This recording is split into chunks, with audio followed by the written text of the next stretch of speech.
Welcome to MWA Northern California's chapter presentation with Karen Phillips of Phillips Covers. She's a graphic designer with a degree in applied art and design from Cal Poly, San Luis Obispo. She has worked freelance for many indie authors and small publishers, including Poison Pen Press, Blue River Press, and Entangled. She enjoys creating covers for all genres, especially cozy, mystery, and crime fiction. In addition to designing book covers, she has a new cozy out titled A Deadly Combo, the first in the Rocky Nelson Boxing Mystery Series. You can visit her website at KarenAPhillips, all one word.com. If you have any questions for Karen, please put them in the chat, and hopefully we'll have some time for some Q&A after the presentation. So I asked Karen to make this presentation because many of us are indie publishing these days, and when we contact a book designer, it will be helpful to know what makes a good cover so that we're in a position of strength when discussing cover designs. And for those of us with a more traditional publishing experience, where we have very little control over cover design, at least we can say this isn't a good idea because. Again, as writers, we're coming from a position of strength, even if we really don't know what we're talking about. We'll sound like we know what we're talking about. So Karen, take it away. Okay, great. Thank you, Claire. I'm honored to be here. Thank you for inviting me, and thank you for everyone who attended. So my presentation is What Makes a Killer Cover. I love that title. I think Claire must have come up with it. I did. Thank you. I did.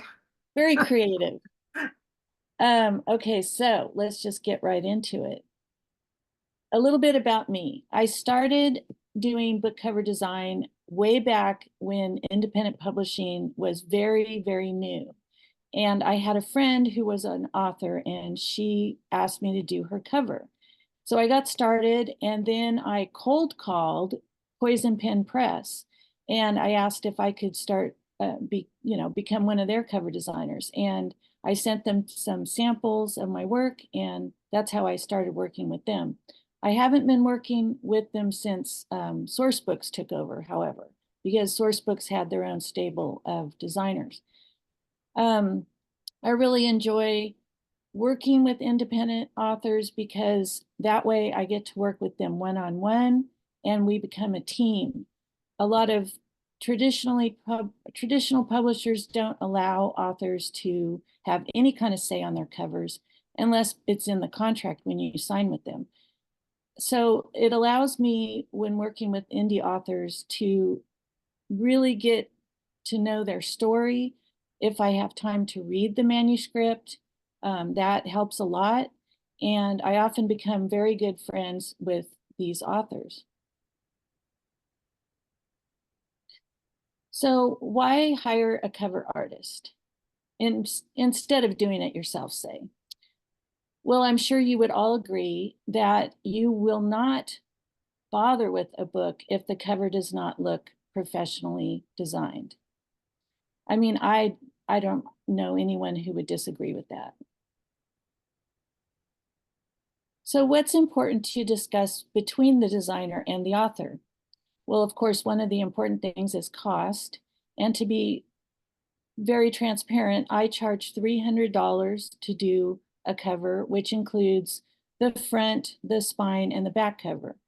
And if you only want a cover for ebook, then that's $250. And then later, if you want to do a print cover, we can tack on $50 to do the spine and the back cover. That's very, very typical. A lot of designers charge more than $300, so do your homework. When you do find a designer you want to work with, discuss whether they use AI.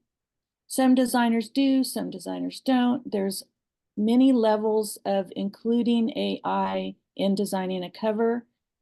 It could be the very basic, from using generative fill in Photoshop to using a very high-end software program called Midjourney.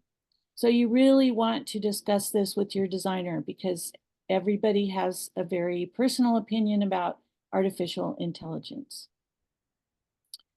The genre of your book is very important to nail down, and discuss with your designer. I have some examples further into the program that I'll give you or show you where my client was a little unsure, say, of the genre and then decided to change and rebrand.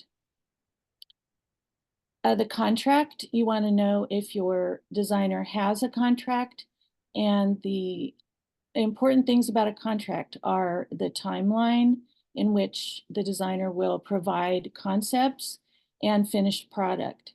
And really important are revisions. How many revisions will the designer allow you? Typically it's 3, but that varies. So what makes a good cover? Type that is readable at thumbnail size. Genre is clear. It's eye-catching. It's not very busy. Mood and tone are conveyed. So if you have a dark story, then you need to convey that tone on your cover. You don't want bright colors and lend the tone to say, oh, this is an upbeat story, when really it's not. It's more of a noir. The reader will be very upset. You'll get bad reviews. You just don't want to do that. Genre matching.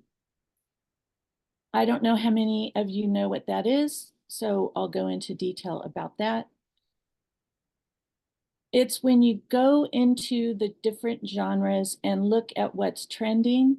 So if your story is a cozy, you want to look at the cozy covers that are out there. And you want to look at new releases. Because if you're looking at old established books that have been around for a while, they may not have the latest, greatest design. So you want to fit in, say, with the cozy covers out there, but you want to stand out. So do your homework. Don't just expect the designer to know everything, because again, this is a team effort. You want to have invested in your book cover, not just financially, but you've done your research, you're aware. So you're just not letting that designer take the reins. Again, it's a team effort. Know your audience. So if your book is a YA book, but the cover is looking as if it's an adult novel, obviously that's not right. So you need to understand not just the genre, but your audience. These are examples of genre matching. For example, on the top row, these are all thrillers, and you can see the very common tone is a man silhouetted, and often he's running. I don't know why this is. Sometimes it's women, but a lot of times it's men. And then the author's name is really large if they're well known. Otherwise, it's the title that's large. These covers are high contrast, high impact, again, with the person. Your eye goes right to that person and you automatically know this is a thriller. This is a fast-paced read, and all these covers have all that in common. The mystery suspense row in the middle, all these titles take up the entire book cover, except for Agatha Christie, and I only threw that in there because she's famous. Her name sells the book, not the title. Also, you want to convey the mystery suspense aspect of the story. For instance, Where Lost Girls Go, the second in the row. The boat sitting on the water lends a feeling of isolation, of mystery. You're wondering, was there someone in the boat? Why are they not in that boat anymore? What happened to them? Or the cover, Then She Was Gone, has like dead leaves floating down. And that gives you a feeling of something bad has happened. The Girl on the Train, it's a great it's a great type treatment because it shows motion. And you're wondering, well, what happened to this girl on the train? Urban fantasy, I'm just showing you this, even though you're mostly mystery and crime writers, to get across the idea of genre matching. All of these urban fantasy covers have a certain kind of font that's used that have some serifs on them that can often be fancy. And then there's usually a couple on the cover that are surrounded by mystical lighting. And you get the idea that this is a fantastical story that you're going to read. So again, you want to look at these genres and see what the commonalities are, the tone, the mood, and then you want your cover designer to fit your cover into these genres so that the reader knows your book is, say, a thriller, and they are not disappointed. And then the challenge is that the designer needs to make your cover stand out amongst all of these other thriller covers. Now, this is an interesting case in point. My client, Michelle Corbier, has a mystery series called the Right Club Mystery Series. And the covers that I did for her, the first two that I'm showing you, are more traditional mysteries.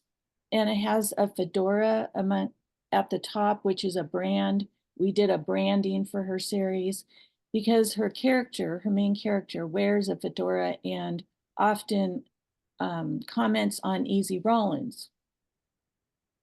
So these covers were well received, but then she decided to rebrand. I didn't do this third cover. She changed her category listing for this series to Black and African American mystery, thriller, and suspense fiction. And obviously her third cover speaks to that in terms of she has a Black character on the cover, and I'm very curious to see how this works for her, because I did not do the third cover. I believe she did. But she's experimenting with these other categories. She's trying to rebrand. And I encourage everyone to do that because, as you all know, the publishing industry is a moving target. And I find these categories especially interesting because Amazon is constantly changing, and it can be frustrating, but you need to be aware. You need to stay on top of that so that you can make it work for you. This is another example. This is not my client, and I'm not endorsing this book. I've never read it, but it certainly works as far as a cover. It looks scary. It is something I would want to read, but I'm only showing it here as an example. The categories that this author is in is murder, crime thrillers, and sisters fiction. Honestly, I didn't know murder was a category on Amazon. So again, keep on top of these things. This book is #1 in murder. It's #2 in crime thrillers. And it's #3 in sisters fiction. I didn't know you could, or that, a sisters fiction category would work for this kind of a book.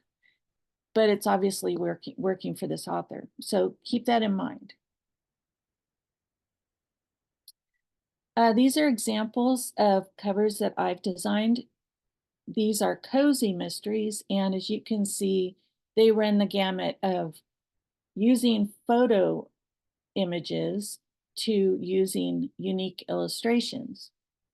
The first book is my debut mystery that I came out with last year, A Deadly Combo. And I'm specifically showing this cover because my book is a traditional mystery with cozy elements. So it's really a blend of traditional and cozy.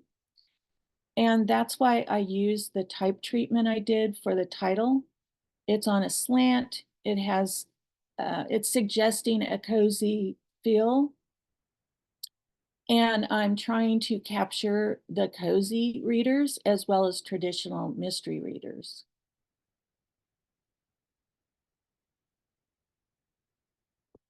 The second book is Hannah Dennison's novel Trapped.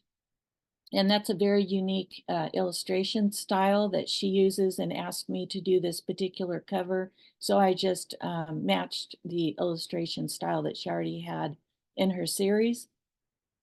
And that's very important as far as a series, that even though they may not be using a trend in the genre, it's okay because the series is very established and has its own readers, its own fans.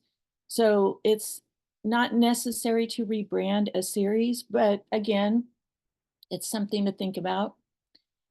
The next image is What Child Is This for Alice Boatwright, using a combination of photographs. And Birthdays Are Murder by Cindy Sample. Oh my gosh, I can't tell you how many illustration images I compiled for this cover. The cake is one, the presents are another, the table is another, the chair is a fourth, the glass overturned is a fifth, the grass on the bottom is a sixth, the man's leg with the shoe. I think I had to go specifically to get a different shoe. I didn't like the shoe that was on the leg earlier. And then flowers and a tree and a lighthouse and a seagull. I mean, we're talking like 15 different images on that cover. Framed and Frosted for Kim Davis. She uses her own dog, and she sent me photos, and I, just put a hat on him and made him look cute. And then it has the script font for Framed, and she's doing well with this series. These are miscellaneous genres that I've done cover designs for. John Lansing, 25 to Life. That's more of a suspense thriller book. Again, you've got these silhouetted people on it. And this is his series already had a look and feel, so I just matched it. Madam in Lace, Bone Reapers by Jean Matthews, Crimson Rain. Crimson Rain is a YA dark fantasy, and Paradise is Deadly anthology for the Gulf Coast, Florida Sisters in Crime group. These are series designs that I've done, and it's very important to establish, again, a brand for a series.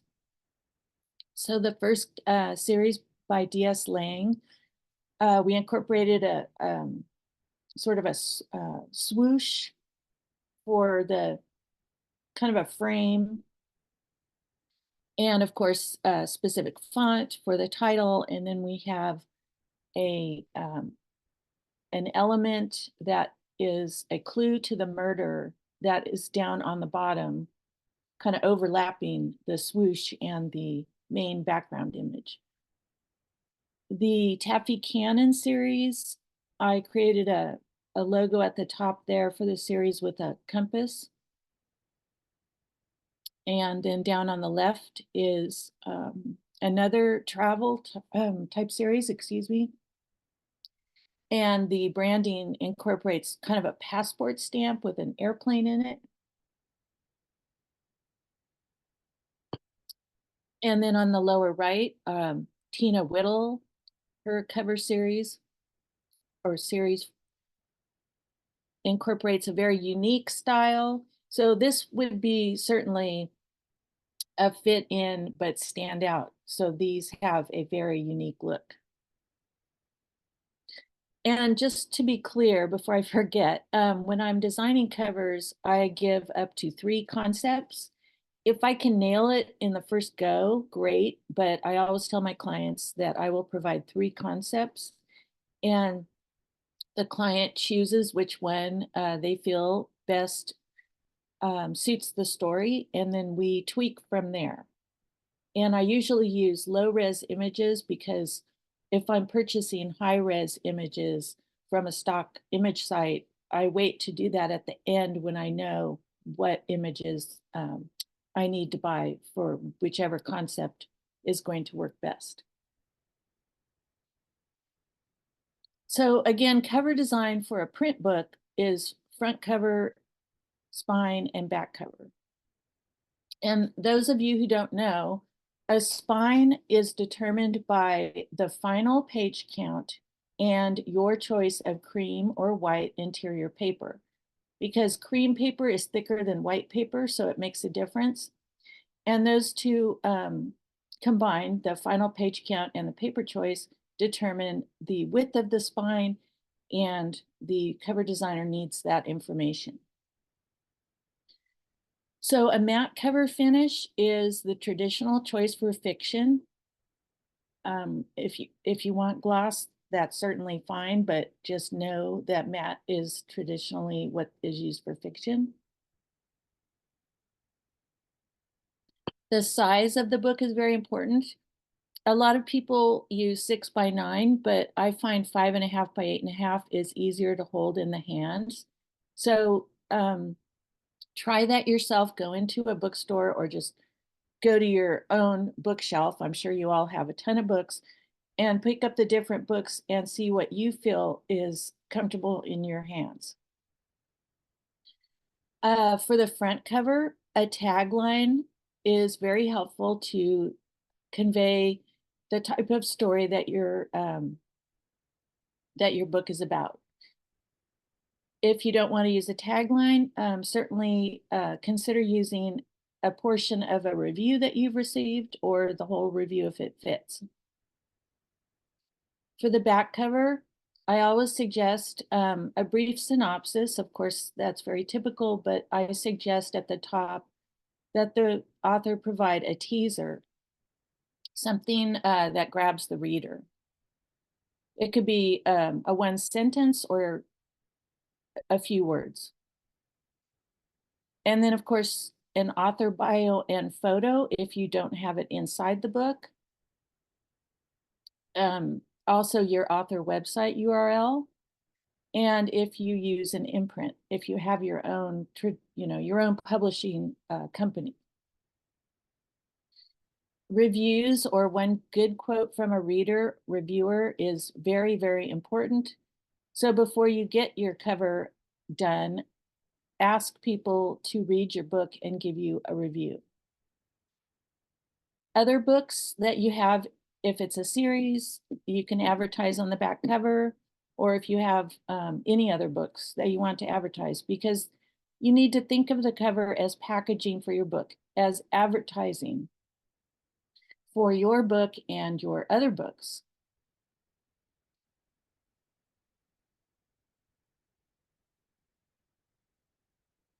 These are examples of covers that I've designed and how they've used their back cover.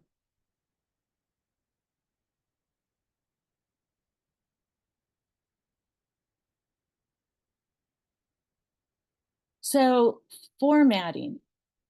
I also format books, and it's very important that you format your book so that it's professional, it's easy to read, the type is not too small, there's adequate white space so that the reader's eye doesn't, they don't feel fatigued when they look at the page. You don't want a page to be crammed with text. The margins need to be sufficient. Again, that allows for adequate white space.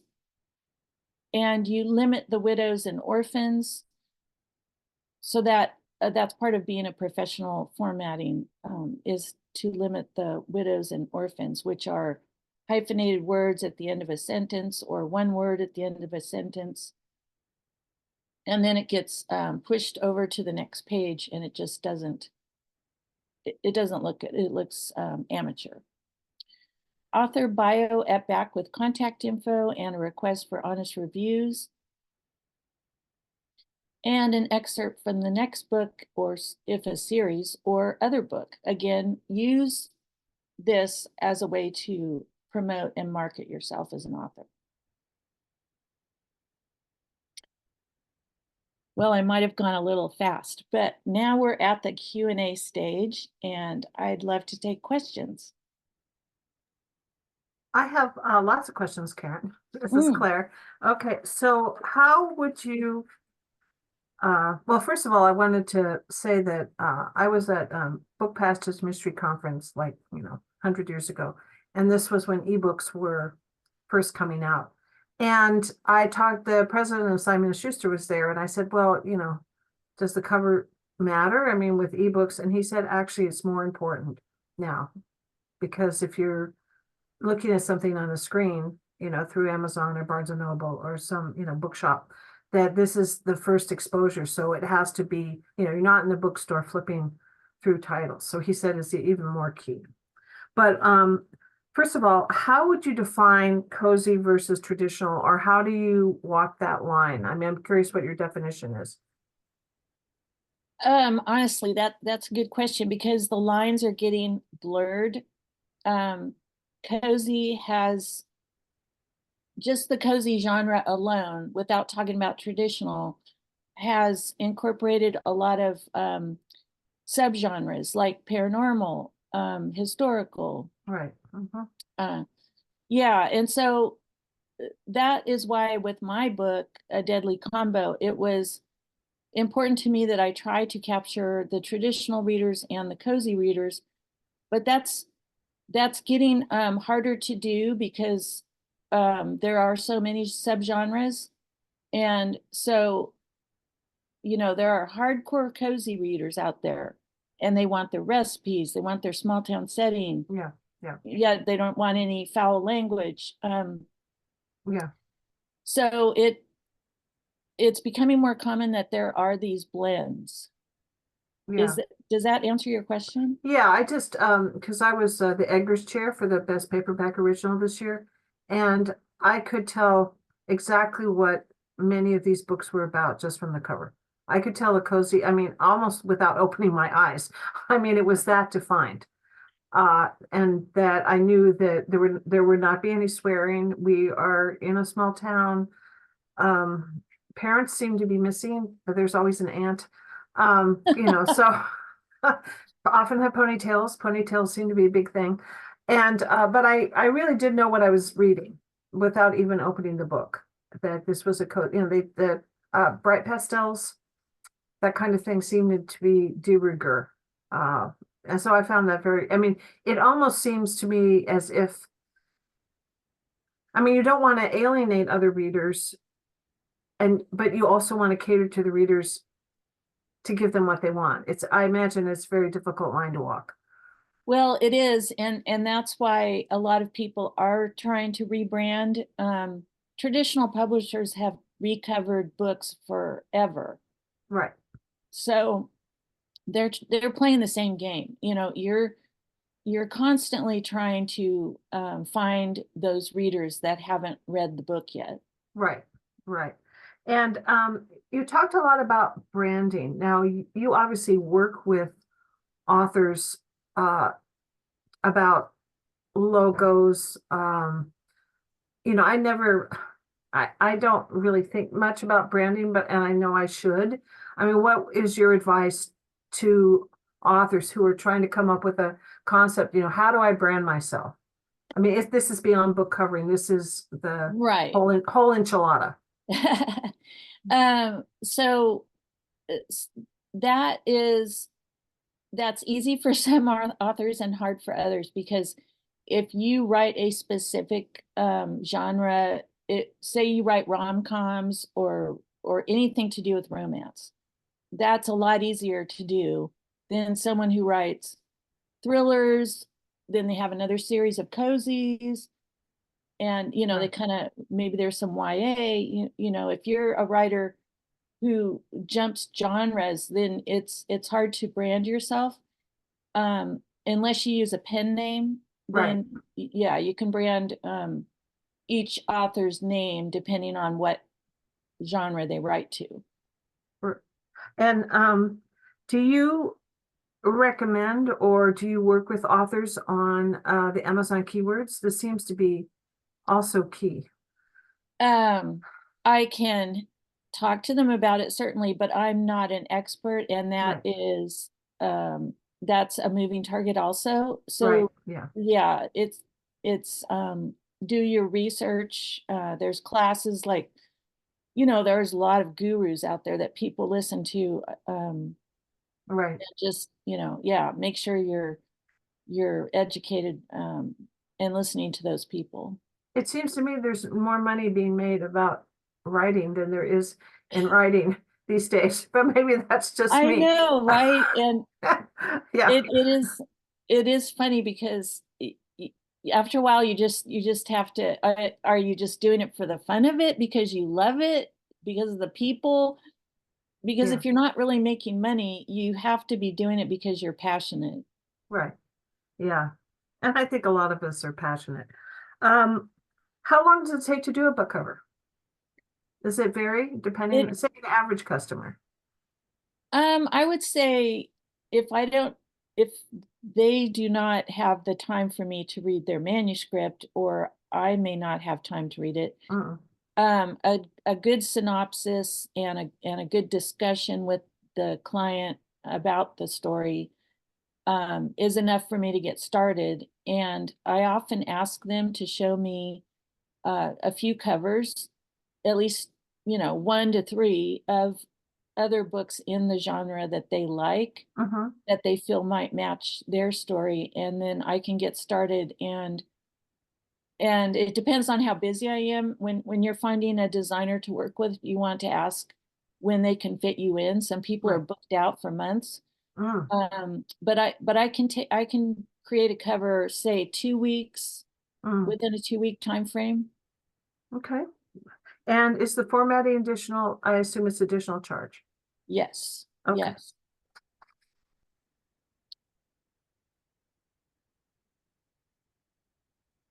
Do you find that the covers, like you say, in terms, because branding is such, is the key word these days, that the covers are getting more formulaic? I mean, I certainly found that. I mean, I had to plow through 275 books and I knew exactly what the book, it seemed in some ways, when you were talking about straddling the cozy versus the traditional uh, genre, sort of cross genre, that you are almost eliminating the readers, if your cover is so definable, like I was saying about the cozies, I know when I pick up that book, if there's a pastel cover, bright pastels, lots of pinks, greens, very, very sort of Miami cover. Yeah, Uh, well, you know what I mean. I mean, they yeah, really are of a type. And then I know that, say, my husband would rather, stick a fork in his eye than pick up that book. So, I mean, I wonder if you ever find yourself sort of frustrated in that, or even the author, because it seems to me that if a cover is this way, then it eliminates a whole bunch of readers the other way. And I don't know how you get around that, but it just seems to me that the covers are really as the issue of subgenre becomes more and more defined, that there's a whole crowd of readers that are never going to pick up your book. right, right. And that is, gosh, that is the crux of the matter. Yeah, yeah, So again, if you look at what's trending, and yeah. you like Robert Osler, the murder club or something, I forget his name, but it has that red border with the cream Right, background and slanted type. right, All of a sudden that became like the thing. right. And so everybody jumped on board, but now it's not a thing because everybody jumped on On board. board. Yeah, Yeah. So just keep in mind, the most important thing is that your cover has to convey the genre. And if it crosses over, if it's a blend, again, it needs to have those elements that Yeah, are in both genres, which yeah, is tricky. yeah. The silhouette in the Miami colors. Yeah, yeah. And Yeah, and yeah, another trend is border, like a fancy border that suggests cozy, historical. right. Yeah, What there's another trend. Yeah, it depends on too if you're using illustrations or photography. Usually illustrations are what a cozy cover is right, used. right. Yeah. Um, I did have a funny story about this. And this woman isn't writing anymore, but she was a big author in the Bay Area, and her name was Johnny Jacobs, and she wrote mysteries. They were actually sort of cozy, but not. Anyway, some murder, but not too grisly sort of thing.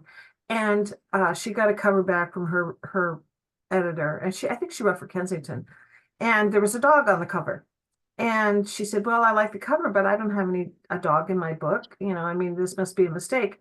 And her editor said to her, "People love dogs." And that was the end of it. People love dogs. Well, So, yeah, that and is true. yeah, and so she had to kind of just, sort of, okay, because they were not going to give up on the dog. And of course, this series was set in suburbia, so everybody has dogs. So, yeah, it Yeah, was, I have a similar story where an author friend of mine uses it, who is with a traditional publisher, saw the latest cover of a book in her series, and it depicted a completely different setting than where the story actually oh, was set. And she complained, and they said, "Oh, it's okay. We love this cover." And so they yeah, just went with it, and she didn't have any, she say didn't so. have any say. Yeah, yeah. Um, I did, I did have one more question, and of course now it's gone out of my brain. Well, I can go back just to talk about the pet aspect, the animal Yeah, aspect on the yes, cover. please. It really is a big deal. And a pet on a cover, a cat or a dog, will definitely sell a book. So if your cozy does have an animal, or even your traditional, Mm-hmm. um, Mm-hmm. try it. It's an important selling point. And for instance, my cover A Deadly Combo does have a dog, It but he's does? not super cute, because I didn't want to mislead the reader, even though some of these other people, like you just talked about, mislead the reader with including a pet on the cover. Anyway, he's more of a, like a junkyard dog kind of dog. Mm-hmm. Nice looking dog, but he's not cute. Yeah. And that is the dog that's in my book. So I didn't want to mislead the reader. How difficult is it? Because actually, I have a friend who indie publishes, and she has a vet series set in Virginia. And she, one of the aspects of her mystery was that she always has her German Shepherd by her side. And so her dog Remy plays a big role in the series, and she's written 4 books. How difficult is it to pick up from where another book designer started? So if she has a 5th book coming out, how hard is it to mesh? Because you do, when you have a series of 4 books, you want to continue with the theme. Right. And so how difficult is it to compromise between what you want artistically and someone else's artistic vision, and yet not trample on the theme that has been established through several books? Um, right. So it is very important to establish that look and feel for the new cover that you're working with. And you match the font. So you figure Mm, out what font was used, and that's definitely part of the look and feel. mhm. And so for instance, the Hannah Dennison cover that I showed you, with the very unusual illustration style, Yeah, that is a I, very unusual font. yeah, and unusual font. So I went into her old covers, and I was able to cut and paste to create the new cover. So if the designer has access to those previous covers, that's very helpful. You can talk to your designer, Mhm. whether it's your current designer or your previous designer, about getting access to those files. Right. Oh, I see. Oh, yeah. Okay. And do you have a favorite font? Please, so if it's Comic Sans, don't tell me, but do you have do you have a favorite font? No, I don't, but um, Obviously, the I, non-serif ones seem to stand out. right. Yeah. It just depends on what font is speaks best for that cover. And Okay. can you get the title into the cover without making the type too small? Hmm. So you might need to use a narrower font, and yet a narrow font doesn't work for, say, cozies. So it's all part of what a designer works Yeah. Yeah.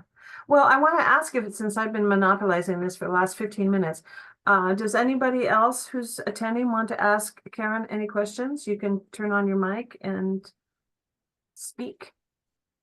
Um, no? Okay. Then why don't we wrap this up? I really want to thank you, Karen. This has been great. Uh, a lot of, I could tell you, this has really helped me in terms of I mean, I have put out a couple books myself, and it showed me all the things I did wrong. And but maybe in the next one, if I put out another book, then I can sort of, go back and say, okay, let's look at this. I found that the inside was much more difficult. The formatting was much more difficult than coming up with the cover design. with. It's Well, not just easy. in terms of readability, because Right. you know, especially since I think the demographic for people reading crime fiction tends to be older. And so, what I could read 20 years ago is not what I can read now. So it's a Right, little bit right. A different. slightly larger font is always a Yeah, good thing. really large. Really large. Anyway, thank you very much for this presentation. I really appreciate it. And I know that our members will also appreciate it, and it will go up on YouTube, and then I will disseminate all your wisdom. Thank Well, you very thank you, much. Claire, and thank you everybody for attending. I really appreciate it. Okay. Bye-bye. Thank you. Bye.